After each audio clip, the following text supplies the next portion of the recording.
ఇప్పటి వరకు కొంచెం పర్లేదండి. బానే ఉంది. సడెన్‌గా చూడండి మంచంతా వాలిపోతుందనమాట. టైము 7:30 అలా అవుతుంది. అయినా కానీ ఇప్పుడు మంచు పడుతుందనమాట. ఎటు చూసినా ఏం కనిపించట్లేదు. మన చుట్టూ కొంచెం దూరం మాత్రమే.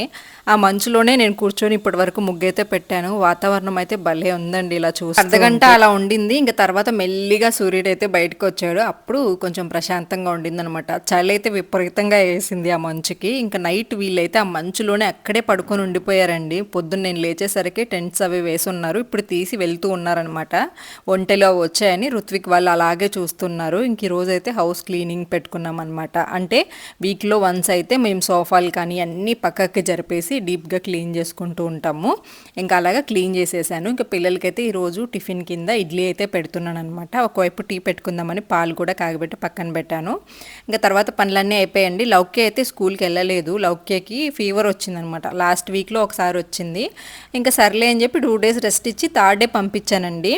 మరి అలాగా రెస్ట్ ఇవ్వకుండా పంపించడం వల్లనో ఏమో మళ్ళీ వెంటనే ఫీవర్ వచ్చిందనమాట. ఇంక అందుకని ఇంకా ఈసారి అయితే ఒక 3-4 డేస్ అయితే రెస్ట్ ఇచ్చేసాము. ఇంట్లోనే ఉంది. ఇంకా అడిగి పని చేస్తుంటే అలుపు సరిపోయేమున్నది. ఆమె చేసే పనికి ఆ పాటకి ఏమన్నా సంబంధం ఉందా? ఏదో పెద్ద కష్టం చేసినట్లు పాటలు పాడుతుంది. ఇంకా నిన్న వెళ్ళిన బ్యాంక్ పని అయితే అవ్వలేదండి. ఈ రోజు అయితే మళ్ళీ వెళ్ళాలి. ఆత్మకూరుకు వెళ్ళట్లేదు, నెల్లూరులోనే చేసేద్దాము అని చెప్పి అనుకుంటున్నాను.